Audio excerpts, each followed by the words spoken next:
My dude, this episode, love me some Andrew Dorazio.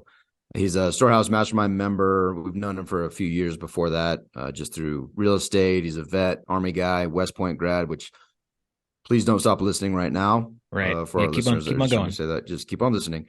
But hey, man, this guy, he embodies taking action, and a lot of the things that we've gone through with the Kinetic Life Circle and the things that we're just super passionate about. Dude's taking them for action, right? From a giving perspective, from a family perspective, looking at his health, like these things that are super important to us, finances, offering opportunities to others to grow their finances.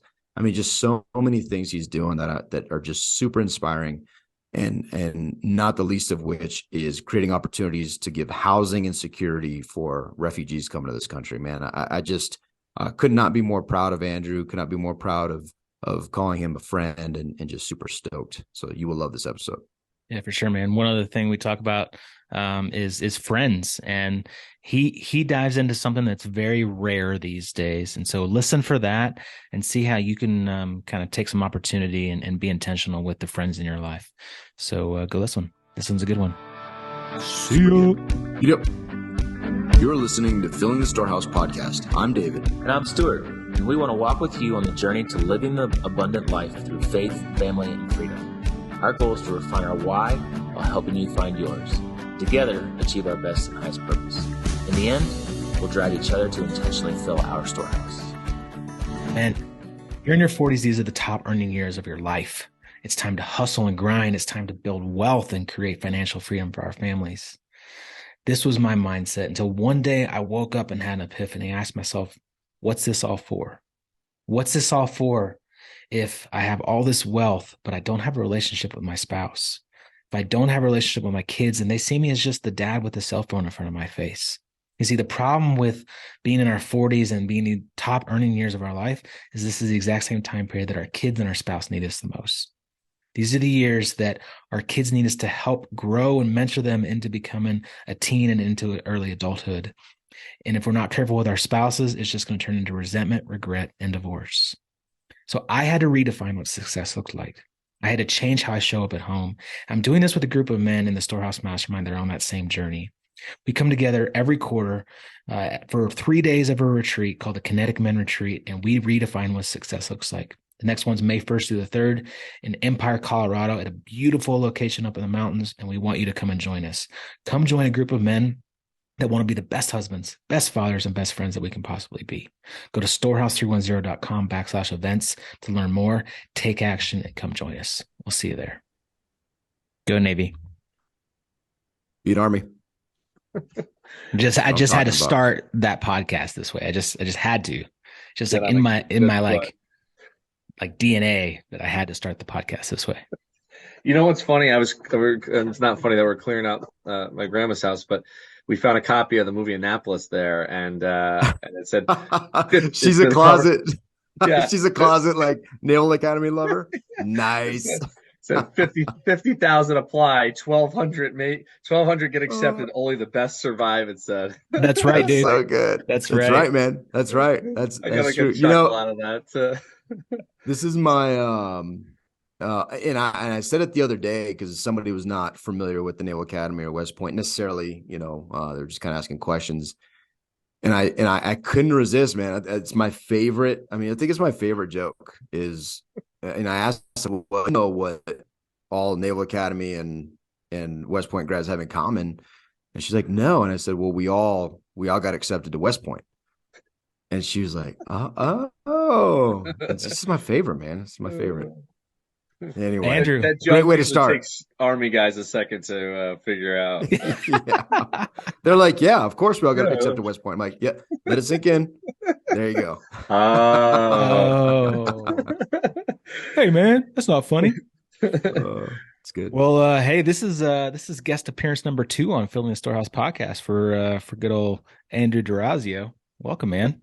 It's an honor to be back again, and I appreciate you guys as always. So Yeah, for sure. So I think the first recording was pre Storehouse Mastermind member, and now you've been in the Storehouse Mastermind for a Couple months I'm there, yeah, in, sporting the gear. I like repping it. the gear, the swag. It doesn't match with my sweater, but it's close enough. So It's okay. That's all right.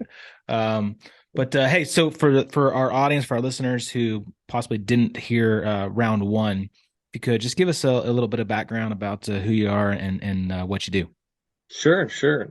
So Andrew Dorazio, I am a real estate investor, realtor, own a property management company, kind of do a little bit of everything. STR host. I do short-term rentals, mid-term rentals, long-term rentals, kind of everything. Every kind of aspect of rentals. I've gone full time with it now over the last couple of years. Quit my W-2 in 2021, and haven't looked back. I'm a Army guy formerly, and got out of the Army in 2013.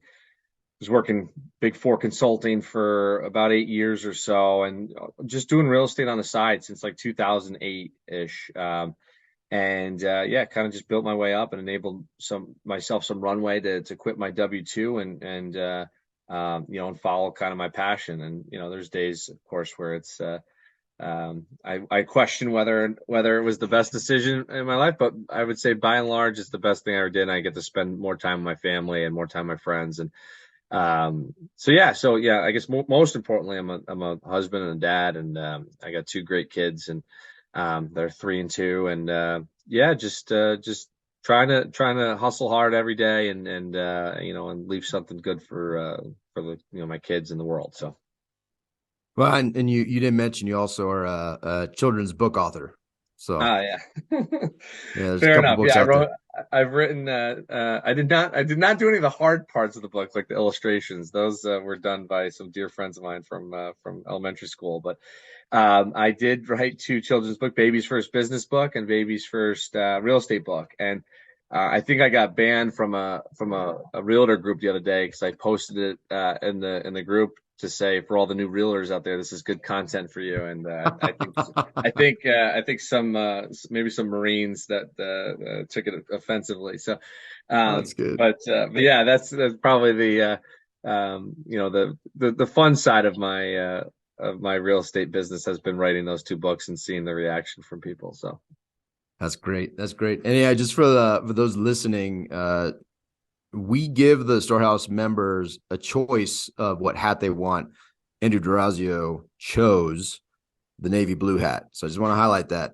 Now, I say that I'm wearing a Red Leg Brewery. There's an awesome brewery out here. Red Leg being an army owned business, but so we kind of have roles reversed, and Stu and I have our camo hats on. So I don't know what that says, but hey, I was one of the things that we like to do on this podcast, and we're kind of changing, not changing it, but we're focusing in, and we're really focusing on the aspects of the Kinetic Life Circle, something we created for the mastermind, and it really highlights 10 areas of just hyper focused efforts that we're really looking at, digging into, and then there's action items, right? Like this whole group is about Kinetic Man. It's about doing something about it, and so I want to get into some of that.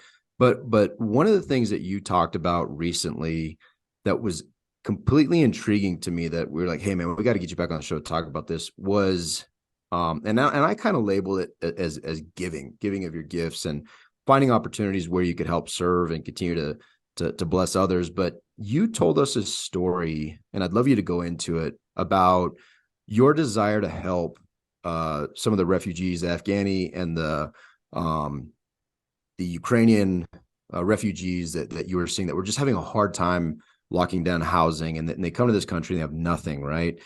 And you told us a story about what you were doing about that from your perspective with your gifting and your businesses. And so talk to us about that a little bit, because it was such a beautiful story. It was just so intriguing to me, but there's also a very practical outpouring that comes out of it that was probably unanticipated.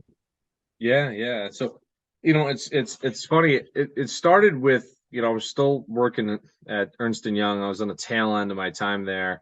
We were sponsoring a Afghan refugee that came over. He had beat his family over here. He took a different path once all this stuff kicked off, and over there, and his family was his wife and 4 kids were in a Greek refugee camp there for years. He was able to get out in a different path, but they had left years earlier and kind of waiting to get linked back up together. So he had gotten here and he was in a small apartment, but once his family got here, he needed a bigger place to live. So, I thought about this and said, okay, how can how can we help? So at first, like we donated some household goods for him. So through Ernst & Young and through, our company, we gathered together things on Amazon wish list. And, we got him some household goods to get him started, start his life. He had a small apartment at the time, but we knew soon he was going to outgrow this once his family got there. So I started to help him look for apartments around this time. And we needed something with minimum 3 bedrooms, right? With his family size. And so we were looking around and it got to the point where he found a couple he liked that would have been good fits. And we started to go through the application process. And, he was actively getting discriminated against. And I get it as being a landlord and a property owner and own a management company, like, folks with no credit or no, job at the moment. It could be a hard sell for folks, but nobody was taking him seriously. Nobody was taking me seriously when I was asking. Folks literally said, you probably shouldn't even apply and waste your time, type of thing. And it got frustrating. It got really frustrating. So, we took a different path, and he ended up getting a house through one of these refugee programs where they basically cover the first 6 months while they get people on their feet. And it's a great program for some of these individuals. And so we found him a place, and it worked out really well. And I thought to myself, like, okay, this is a problem. If more and more of these folks start coming over here, there's a housing shortage as it is, and there was a rental shortage in and around the Chicago area. So, like, how are we gonna solve this problem? And it took a while to think through this, but we got a call one day from one of these refugee organizations, and they said, "Hey, we got 2 Afghan women that just got here and need a place to stay. We see you have a 2-bedroom apartment. Would you be willing to host them?" And so we said, sure. So let's, we got them in, and we got them. We had a bunch of Airbnbs that we took offline a few years ago once COVID hit. So we had all this furniture and stuff in one of our basements. And so we said, yeah, not only that, we'll give them all this furniture. So we let them pick through a bunch of furniture, see what they liked. And also respecting the fact that, like, just because they're refugees, it doesn't mean like they're going to take everything that you offer them, right? Like, I think people forget that sometimes. Like let people pick and choose, what they want and what they like, and they, if you got clothes, they might not just take everything just because they're refugees or might not have anything, So we let them pick through all the furniture and stuff and let them choose what they wanted, and So we got them all settled, and that relationship worked out great. In fact, we just renewed them at a lower rate. Normally, we like to go the opposite way with our rentals, but though they asked if we could do something with the rent to lower it, and so we decided to lower our rent this coming year with their renewal to keep them around for another year, because I know they're going to face the same challenges as they did last year. So if they left and tried to find another apartment, so this kind of spiraled. We were rehabbing a bunch of buildings, we were rehabbing 2 buildings, 2 6-unit buildings, down the street from this unit that we just filled with the Afghan women. And we got approached by a guy as we were like fixing up these units, and we were in one of them, and this guy Igor, and he said, "Hey, I got a family coming from Ukraine once the Ukraine situation escalated and a lot of refugees started coming over. They said, we got a family coming over. Do you have any units that you wouldn't mind renting to them?" And so, we had success with renting to the Afghan women. So we said, sure, we'll take a look at this. And so they came, we met and sat down with them and, and discussed what they loved the unit. And they said, we could move in tomorrow. And the unit had just gotten finished and was just ready to get listed. And, we sat down amongst ourselves and we said, okay, certainly there's some risks with all this, right? We can't pull a background check. There is no background check. There is no credit check.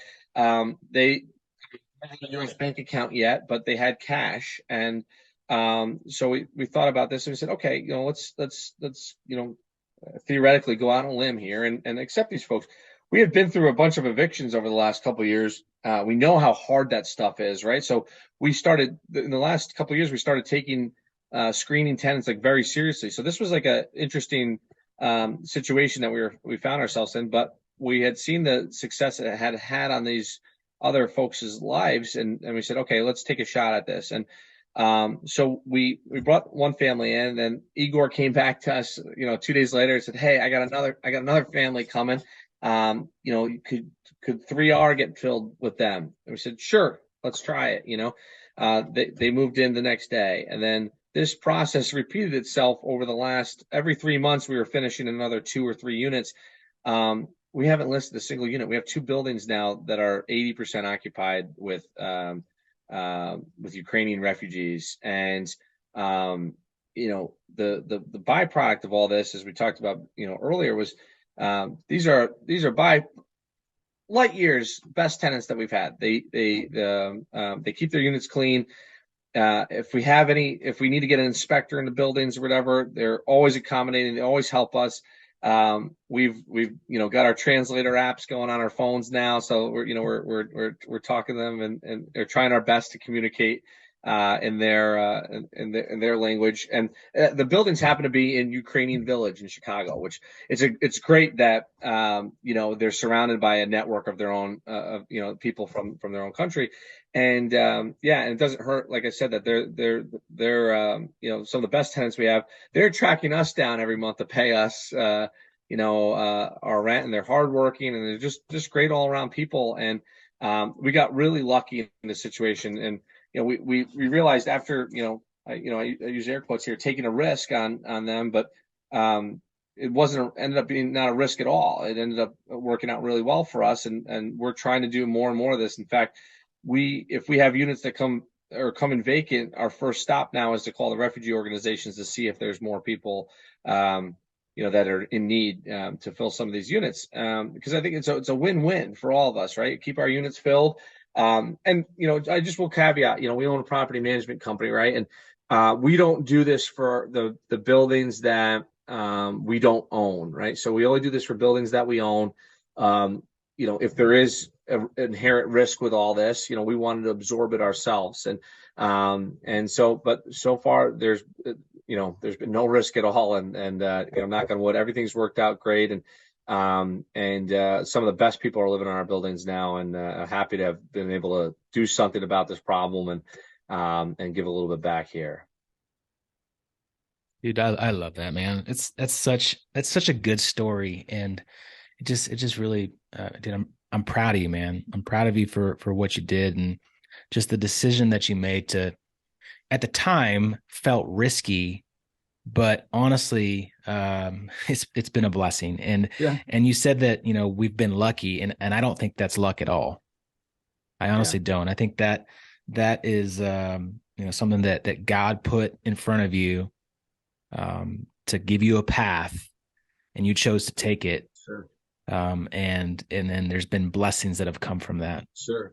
In reality too, it's like Chicago still has a rental shortage, right? There's still a lot of demand for rentals, and we could have taken the path of, let's just put these on the market and let normal supply demand solve itself, and best applicant wins, but now we're realizing the benefit of all of this, right? We get great tenants in our buildings. They're hardworking, they're paying on time. They take care of our buildings, and we're keeping our vacancy low. We're giving them a place to start a new life here in this country, and and that's the most important piece of this whole thing. I think people, you forget how, or not forget, but you don't even know how hard it is to come to a new country, right? And to get settled in, and to figure out, okay, how do I? And a lot of them too, they can't even get utilities set up yet, right? Because they don't either have a bank account set up, or they don't have a social security number, or whatever the case is. utility companies do not make it easy to get electric turned on. So we handle that for them too, right? And we bill them back separately, and which, it's more work, but it's not. I mean, it doesn't feel like it. As long as we're able to help them, and also, like, do the right thing, and also, like, um, help us build our business as well in the same hand. So it's kind of working hand in hand with what our mission is. And from like a core value standpoint, like, we're always people focused, right? We always wanted to, you know, create safe and great buildings and units and apartments for people to live in. Help kind of strengthen our communities that we're in by creating these better apartments. Creating jobs in our community for the people that work for us, and also just give a better quality of life for the people that that live in our building. So yeah, it's been a great experience so far, and it doesn't feel like charity or giving back. It feels natural now, and I think that once we got over that initial hurdle and we figured this out, like, it's been a perfect win-win scenario for everybody. Well, and I think that's one of the reasons why we really wanted to highlight the story, is because when you see the word giving, and it's a theme that we dive into as a part of the Kinetic Life Circle in our mastermind group. And for the longest time, and still do somewhat, when you see the word giving, you hear the word, read it, you just immediately think giving my money to a charity. Yeah. Right. But there are so many assets and resources that we have that have been God-given to us that we could use in a way that are serving and helping others. It's not just writing a check and giving it to a nonprofit organization. Yeah.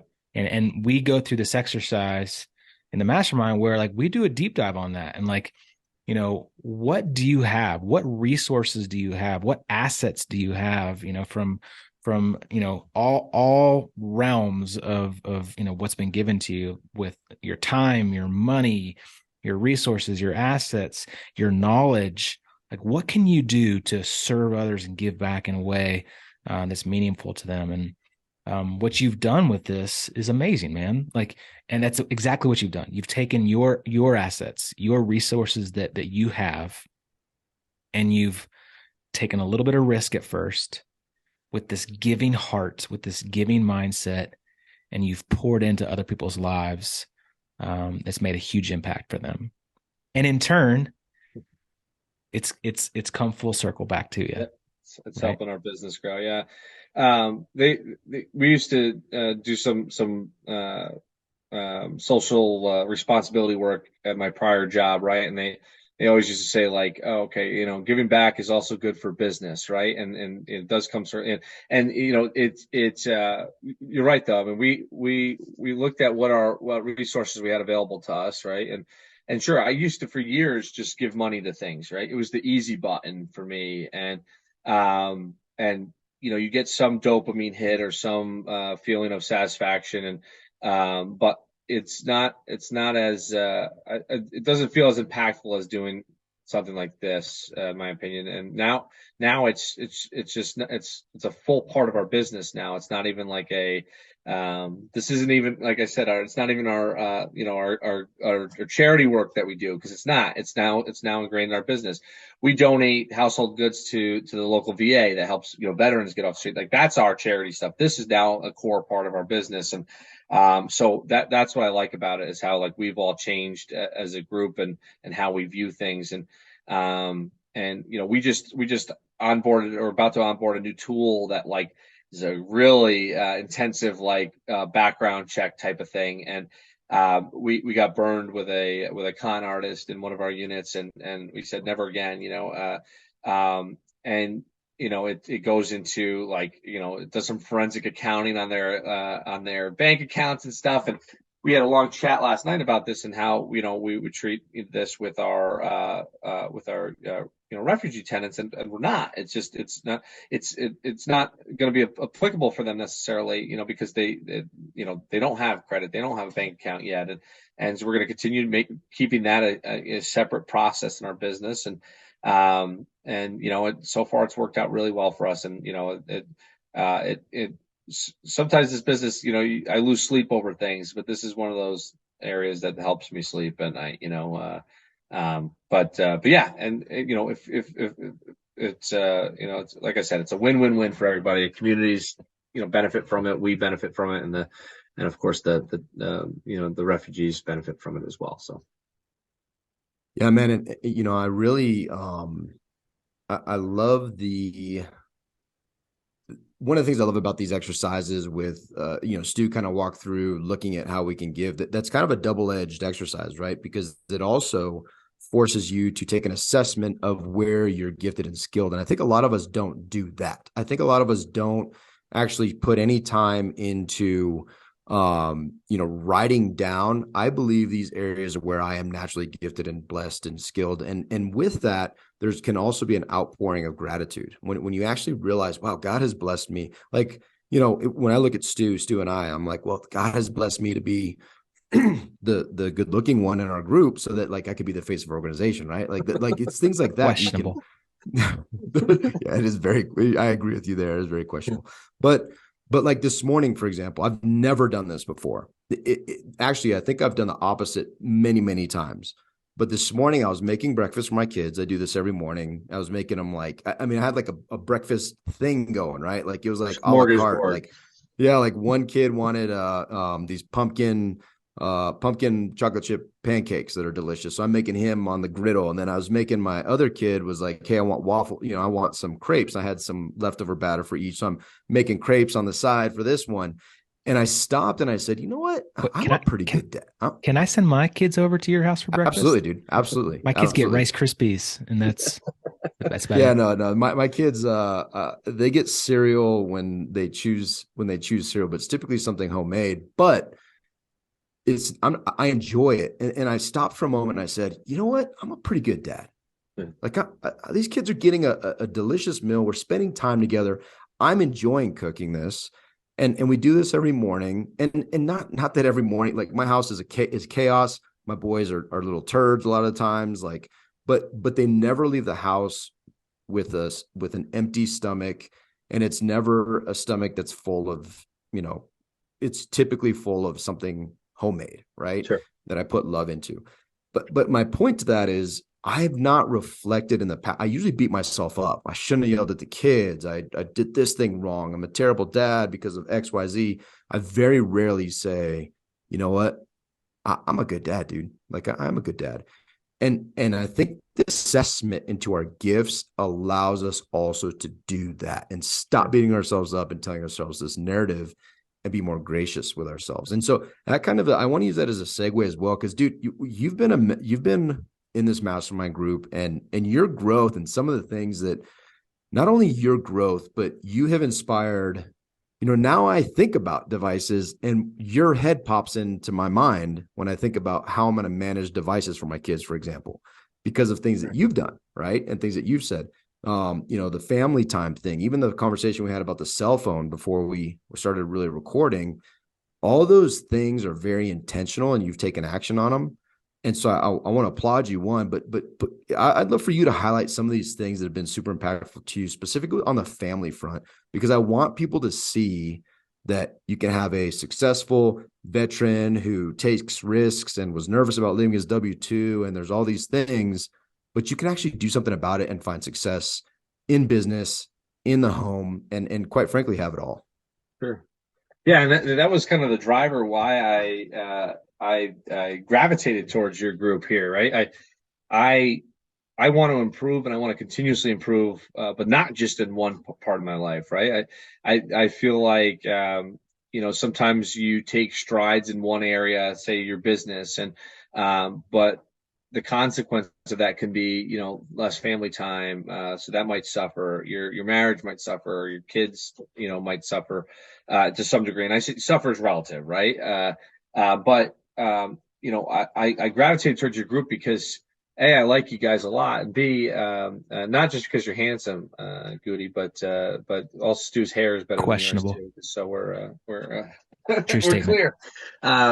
So I gravitated towards this because I wanted to be better in a number of different ways, and not just in my business. And And I think people forget that sometimes, like, there you can improve things simultaneously.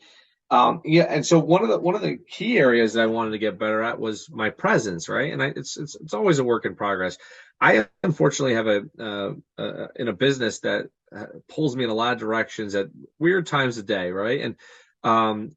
And it's people are always like, oh, you got to control it, just set your boundaries, and it's easier said than done, right? So, when I started this journey with you guys, like, I would say life was super chaotic. We were responding to text messages until midnight every night, and phones were ringing at 1, 2 in the morning, sometimes from tenants that were locked out of buildings. And I would sit my kids, and I'm constantly glued to my phone. And now, we've put some, through the work that we've done in the mastermind group, I've learned to put boundaries in place, and more importantly, kind of put processes in place to free up some time of mine, and make it so that we're not getting bombarded with things at all hours of the night, right? So we now have instructions on what to do for tenants when they're locked out of buildings, or how to handle emergencies in the middle of the night. And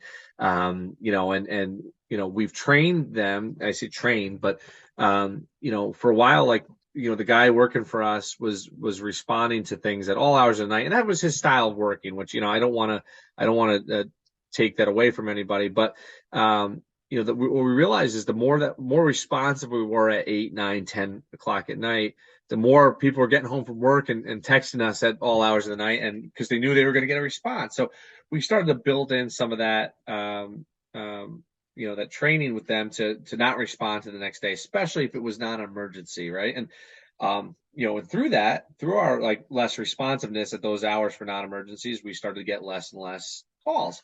And the guy worked for me went on vacation this past weekend, and, like, we didn't really get much that came through, and I was manning the phones, and so we built some business processes that, have freed up time in our life, and kind of kept our sanity in check. But more importantly too, like, I've started to build stuff with my family where I'm trying to be more present on a daily basis. So, typically I get the kids at 5 or 5:30 every day. My goal with starting, or running my own business was, I want to be with my family more. So every morning I make them breakfast, and every morning or every night I cook them dinner. At least 4 out of 5 of the days of the week typically. But through a lot of our sessions that we've had around these topics of being more present and trying to build better relationships with our family and kids, I've started to implement, like, keeping the phone away from, like, 5:30 to 8 every night. And am I perfect at it? No, of course not. Are there times where, like, people, that's the only time they can chat with me and they need to get a hold of me, and I do pick up the phone. But now I'm doing things, like I said earlier, like, where I'm plugging the phone in and kind of going out and dedicating 1, 2, 3 hours with the kids playing outside, especially as the weather gets better. Here, I know out by you guys, you can get 10 inches of snow tomorrow. But I think we are in Chicago, knock on wood, past all that. But anyway, yeah. So through the mastermind group, we've had a lot of breakout sessions on this, and, like, okay, what do we do to be more present? For a while, my kids were, like, addicted to tablets too, and that was the other thing, was, like, we had a long day, and I'm still wrapping up work and stuff. And the easiest thing to do is to sit them in front of a TV or sit them in front of a tablet. My daughter and my 3-year-old's asking for zombie movies on YouTube. And I'm like, where do we go wrong here? Right. So now we're being a little bit more intentional. The kids are getting more creative. I'm making up funny stories about them being garbage men and policemen, and so life has gotten much better from a lot of fronts, just by some of the intentional steps and processes that I've added to both my business and my personal life. So all that to say, like, it's been a great, I don't know, how long have we been doing this together? 6 months, 7 months now or so? Yeah, probably 6 months or so. Yep, around there. Yeah. And I'm looking forward to coming out for the retreat in May. Yeah. Which is super exciting. And but yeah, it's been great so far for me, and specifically, around the time that's helped me free up and focus on my family more. That's so good, man. David and I were in the same boat. We were doing real estate, and we were flipping houses, and there's constantly something happening, right? And we we were training our team to be able to get in touch with us at any moment, right? And it was just constantly. And then, we were raising money all the time, so we always felt like we had to be on, capital raising calls and, social media presence and posting and replying. And it's like my kids got to the point where like they saw this, and this is me just holding my phone in front of my face, right? Like I was the dad with the phone in front of my face all the time. And my 5-year-old son would just like continuously at 5 o'clock be like, "Hey dad, put the phone away. Put the phone away, dad. Can we play?" And it just kept on hitting me like right in the heart, like, man, what am I doing? It's a sharp wound. Yeah. It is, man. It is. Yeah. And I think, we get so addicted to our work, and we find this idea that we just have to provide and we have to hustle and grind, and we do have to do that, right? There are periods of time where we have to do that, but like you said, man, like we get to this place where we don't focus on the most important things in our life, and before we know it, like our kids are grown and they're out of the house, and they're out. Yeah. then what was all that for? Yeah. When it's intentionality, right? Like it's Intentionality. I don't want anybody to be misled. Stu and I we work hard.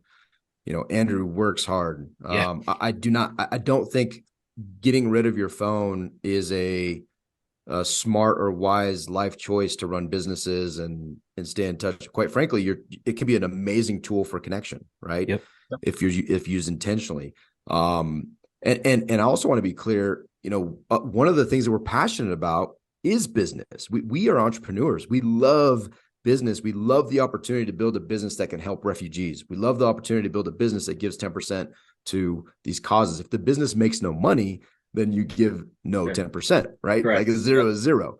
So I want to be very clear, but the thing that's powerful, and what I hear you say, Andrew, and what I hear you say, Stu, it's that we're intentional in everything we do. There's a level of intentionality, and we execute with purpose because we know what's important to us. Business is important to me. Yep. My cell phone is important to me. Connecting with others is important to me. But it all has its place. And most of us go into life just like reactionary and just doing, oh, well, I got this checklist. I got this thing. And well, this checklist and my family's not part of the check. And sometimes our family doesn't make the checklist. If you're a checklist guy, great. Stu's a checklist guy. Then make sure your family's on your checklist. Right. Sure. And so I love how you both frame that, because it's not about like cutting. I mean, I'm all about simplicity. But oftentimes simplicity is because you put things in their bin and you prioritize them in an appropriate manner, and then you can execute on that, right? It's not about, okay, I'm just going to sit at my desk and assume that God's going to bless my non-efforts and I'm going to make money off of just sitting here. No, it's a very real way to intentionally pursue these things. And I'm fired up because it's this group. Like, I'm excited. I genuinely, from the bottom of my heart, these dudes that are going to the retreat, they're going to meet Andrew, and Andrew is going to meet in person, Marcus Long and these other guys that are not in the group that are coming. And they're all these veteran entrepreneur type guys. It's going to be awesome, dude. Like the conversation, I can't even imagine how amazing it's going to be, but that's intentional too, right? It's an intentionality of time, money, and who you spend time with. So it's good stuff, man. Hey, I want to hit on something. Speaking of intentionality, and we didn't talk about this before we hit the record button, but something that just came to mind is Andrew's intentionality with his buddies from like his hometown in high school. And I was Andrew, you were telling us about like how you get together with a large group of friends from your hometown and from high school and from growing up. And I was telling somebody else about that the other day. I can't remember who it was. It was not a mastermind member. And he was just like, what? Like, that doesn't exist anymore. I'm like, right? You're right. Like, it doesn't exist anymore. Yeah. And so like, there is a whole lot of intentionality in maintaining these friendships and connections. And it honestly, it sounds like it takes quite a bit of work. But I was so impressed by that. And if you could, man, just give a little bit of background about, what you do with your buddies from your hometown and why it's so Yeah. important. Yeah, I love talking about this, and I didn't understand how rare it was. I was best man in somebody's wedding years ago, and got to the wedding, and I was looking at who the groomsmen were, and it was all people from like either family members or people from college, and it was right after college, and I remember saying to myself like, it's interesting that there's no friends from his childhood that are in there, and we got to talking about it. I'm like, do you talk to anybody that you went to high school with? No, not really, and or we lost touch over the years, or and then the more and more people I started to talk about it to, like that was kind of the norm, and and I look back and I never knew how kind of lucky I was, and so we had a group of friends from when we were kids. Some of us went to the same, my town is weird. There's 4 elementary schools, and for a long time you were like divided of what elementary school you went to. Like, I'm not gonna hang out with a Park Ave kid, or I'm not gonna hang out with an Edison School kid. Like, I'm a King Street kid, That's and awesome. and like the Park Ave kids were like the better athletes usually. Like at least that's how it was in our class. And like the King Street kids were like smarter, like there was all these weird stereotypes that came about. But somewhere around like middle school, we all kind of came together and started playing sports together, instead of being siloed in our different elementary schools. We started developing these deeper friendships, and some of the kids I went to even preschool with, that are a part of this group, and but we all became really tight, and we had that common, like, a lot of it was football based, but even some of us ended up going to different high schools, but we all grew up in the same town, and college went by. We made it a point throughout college to go visit each other. Most of my friends went to school in the Northeast, so every chance I had to leave Westpoint, I went to always visit one of the other schools, and we had so many, stupid stories of how much fun we had at going to visit everyone's different schools, but we always made it a point to stay in touch with each other. But the what I think is the hardest part, or the greatest part, was even if there are long gaps in time from when we talk to each other, we always leave off like it never left. Nobody's upset that you haven't reached out to them in months or weeks or whatever. We all know that life gets busy. So fast forward from there, get into the Army. I'm deploying. I'm in training. I'm away from town. I mean, I'm a 2 flight now away from my hometown in New York, and so that's when I really started to, realize, okay, we got to focus, we got to, be more intentional. So, over the years, we've just gotten better at like planning things to do together as a group. At first it was trips, and now it's like golf outings. Every year we do we call it the Green Mountain Classic. In fact, I'm wearing the Stratton Mountain, quarter zip here that from that event. And so we go play golf every year. And and unfortunately, recently too, one of our friends passed away, and now we have an annual golf outing for that to raise money for a scholarship. So it's another thing that's kind of kept us together. And but yeah, we're very intentional about we have a group text message thread. We do a Christmas party every year. So and I missed a lot of these things, throughout my time being in Chicago now. Most of my friends are still centered in the Northeast. But my mom still lives in that town, so we do make it a point to go home 2-3 times a year. And now that my kids are getting a little bit more, grown up, like it's a little bit easier to fly and a little bit easier for me to go myself sometimes to go spend time with these guys. And they come out to Chicago too and visit. So long and short of this is like, it's, we have a very special thing. It's very rare. Now we even invest money together. We've started side businesses together. But we've made it a point to do things, and to involve each other in each other's lives. A lot of our friends are godparents to each other's kids, and it's just been such a cool thing to be a part of. And now we're like ingrained. And I brought the business aspect of it. Now we have a group that invests in real estate together. And now I'm like, I'm forcing you guys to, never get away.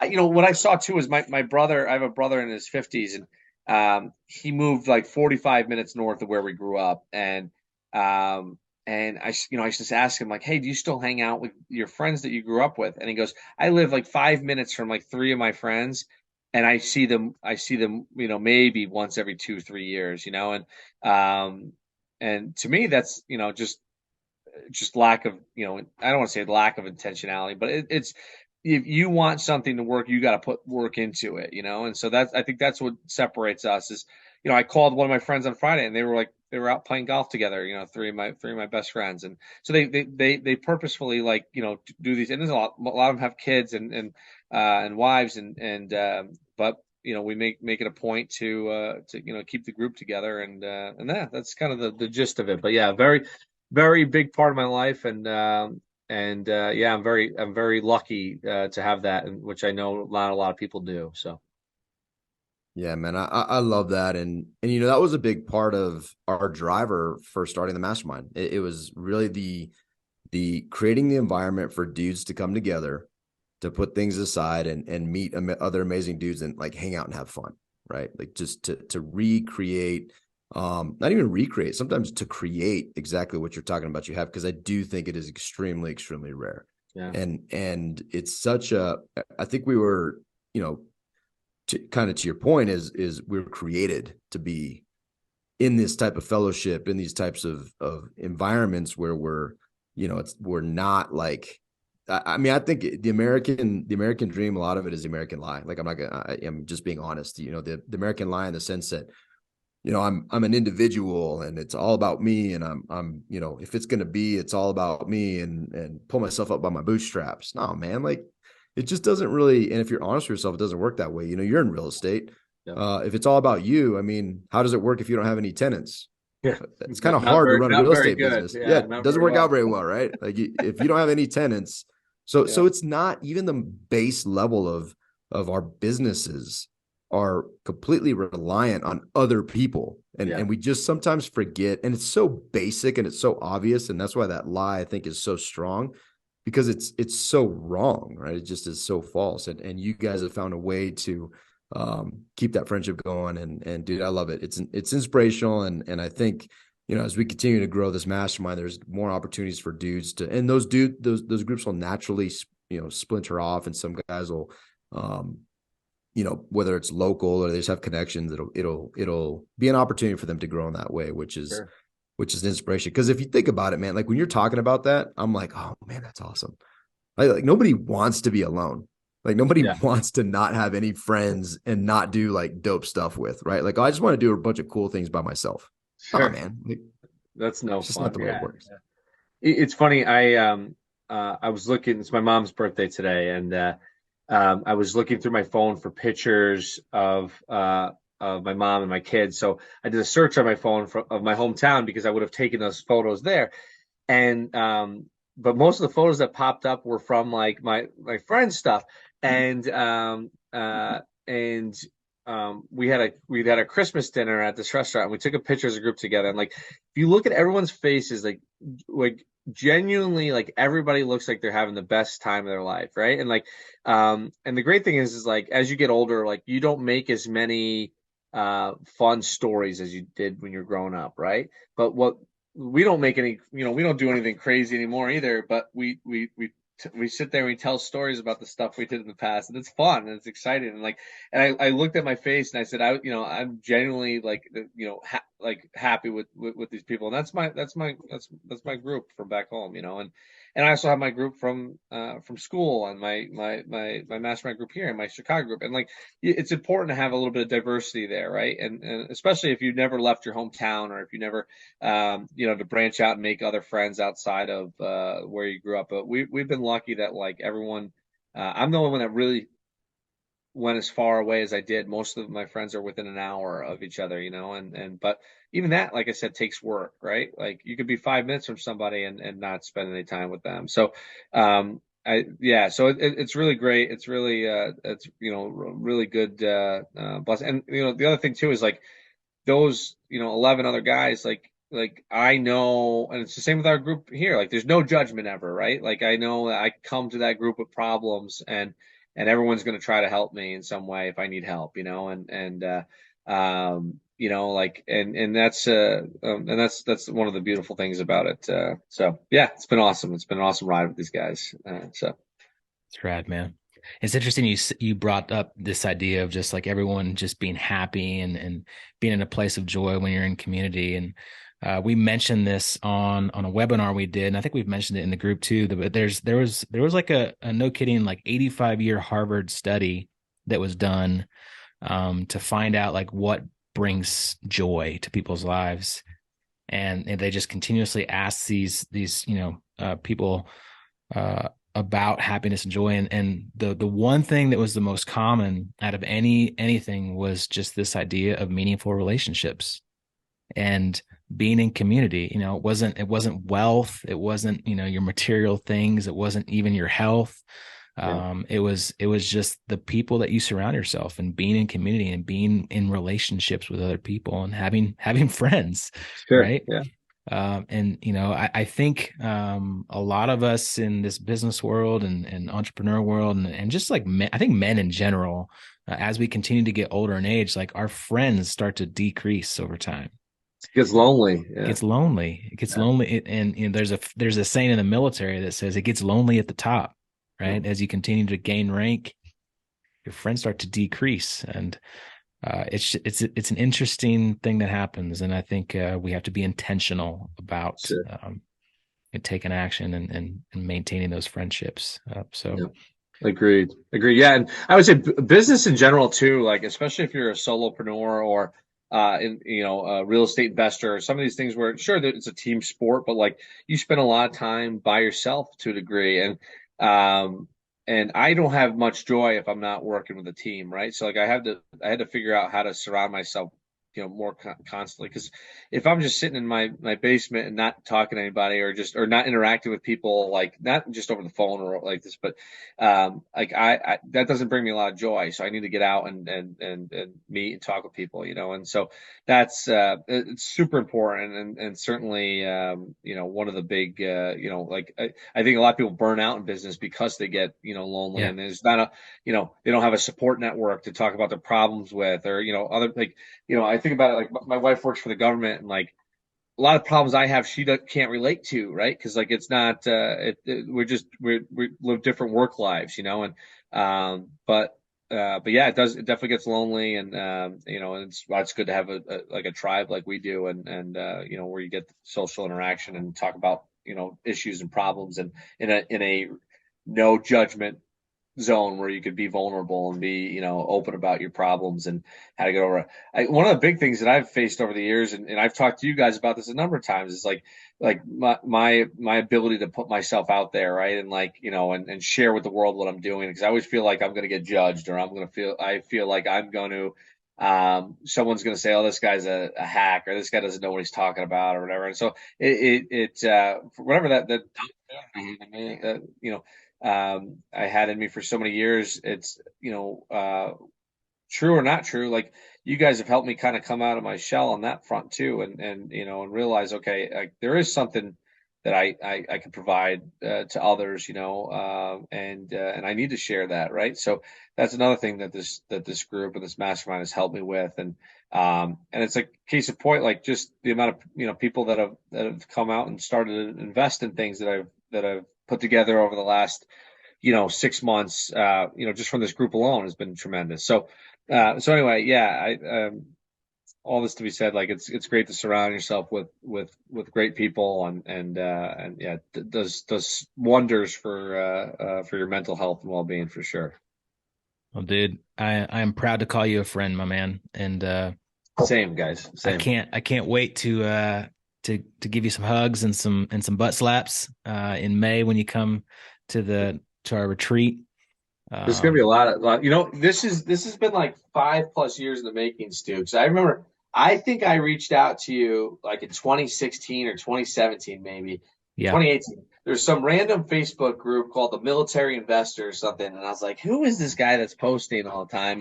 And I remember reaching out, and like that's how far back, like I remember starting to chat with you about this stuff back then. So it's gonna be fun. I'm gonna give you guys uncomfortably long hugs. So I like it, man. I like it. Hey, dude, I David just want to give loves you a uncomfortable warning. hugs. Yeah, I actually don't have the uncomfortable hug filter. Like, I don't think God Doesn't put that in exist. me. So That's man, it. I can hug, I can I can hug testify to for a that. minute. I can Yeah, testify I to can that as hug his for, roommate for 4 years at the Naval yeah, Academy. man.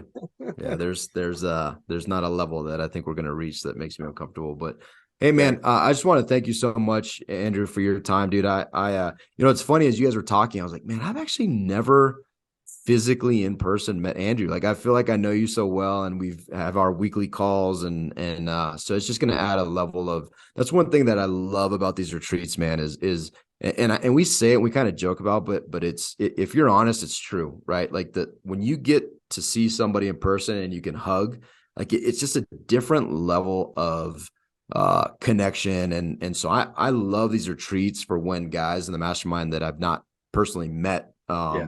in person. Obviously we've met very personally and in depth, but meeting in person, man, is such a powerful thing. And so I'm super excited about May. Can't wait to see you. Thank you for your time. Thank you for just being an inspiration in the group. I really appreciate, man. I'll tell you, it brings me so much joy to know that dudes in the group. I didn't know this. This wasn't by. I mean, it was by design in the sense that the opportunity was there, but I didn't know so many dudes are investing. That they are being blessed by your skill set to give them a financial tool to grow themselves. And so, dude, it's so rad to see everything you're doing, and so proud of you, and I'm glad that you are getting better at sharing your gift with the world because it's a substantial, beautiful gift. So thank you, my man. Appreciate you. Thanks, guys. Thanks. I appreciate everything as usual. And yeah, I look forward to hugging you guys here soon. So Yeah. So Andrew, where can we send people to get more information on what you're doing, your investment opportunities, to learn more about, how you can kind of get refugee housing going, like all that kind of stuff that we talked about today. How can I get in touch with you? sure. Yeah. I'm trying to be more active on socials, so Facebook's just my name, Andrew Dorazio. And then I'm on LinkedIn, of course, email, anybody can email me, bcgrealestategroup@gmail.com. So BCG stands for Beat Coast Guard because we're Army, Navy, and Air Force veteran owned and operated. And our website, bcgrealestategroup.com or I think DorazioRealEstate.com maybe for my just regular realtor page. Or call my cell, 914-420-2881. I love when random people text or call me. And I do a lot of that stuff too, or I'll just talk about real estate for ungodly amounts of time. So yeah, anybody that wants to reach out, I'm happy to help or talk. And Except between 5 and 8 p.m. Central yeah, Time, no right? 5 and 8 p.m. I'm trying to make that's the kids' time, wife and That's kid right. time. So Nice, man. I love it. awesome. Dude, you got anything else, buddy? No, man. No, this was awesome. Thank you. Look forward to seeing you in about an hour or so Yeah, later today. And no, man, super excited for you. Thanks again. Love it. Appreciate everything you do. Keep crushing, dude. Keep thanks, crushing. guys. Yeah, appreciate Guys you and having gals, me on. reach out to Andrew. We'll put all of his connections and links in the show notes. Hey, and tag somebody, reach out, share screen or screen share, tag somebody that would be worthwhile to listen to. And most important, let's all go fill the storehouse. Yeah. Thanks, friends. Make it a great day. See ya. See ya. So I may have found my new best friend, Andrew Dorazio. I haven't He talked to him doesn't yet like you, about it. dude. I haven't He talked to him doesn't yet like about you. it, but we're gonna talk at the retreat coming up in May, and we're gonna might be a new best friend. He is a West Pointer, so I'm still on the fence about that, but I don't know. What do you think? I mean, at some point, you're probably gonna have to downgrade your expectations in order to get another best friend. So, West Point guys, a good place to start. All joking aside, hey, this is one of the reasons we do these retreats, man. Like they're awesome, they're fun, they're meaningful, they're powerful. You leave changed. All these things are great, but I think one of the most powerful aspects of it is that you get to meet dudes like Andrew Dorazio. Yeah, You get to sit down, you get to break bread with a bunch of dudes that are vastly different, a diverse group of guys, but all ninjas in their own right. And we get to come together, and the conversations that result when you get guys like this together are just incredible conversations. So we couldn't build an agenda good enough and amazing and epic enough that could even match the opportunities around the table that guys have to connect and build relationships. And that's what we absolutely love about this. So Andrew's coming. Why are you not coming? Who are you surrounding yourself with? Who are you, who's building you up? Who's challenging you to be better? I'll tell you, we have a group of men that do exactly that. That's right. Come on. There's a few spots left for our May retreat, 1st through the 3rd here in Empire, Colorado. It's going to be rad. So I'm going to say we'll put the link in the show notes. If it just sounds amazing to you, hit that link. Come on. We'll hang out. I bet you if you start hanging around Andrew Dorazio, he's going to give you some goodness that you will walk away with and make your life better. Do it. And if it doesn't sound awesome to you, check yourself. Check yourself. Shiggity check yourself. Before you wreck yourself. Bye. Thank you, friends, for listening to Filling the Storehouse. If you are growth-minded, community-focused, and willing to take uncommon action to redefine success and live an abundant life, visit our website at www.storehouse310.com to see all the ways we can connect. Yeah, on our website, you can find information on everything we're doing, like joining our meetup page to get the details on our webinars and our local Thursday gatherings here in Colorado. From our site, you can also find information on and sign up for our next retreat. Finally, we always appreciate your love and support. Please share this episode and go rate us on your podcast player of choice. Thank you again. Now go fill the storehouse.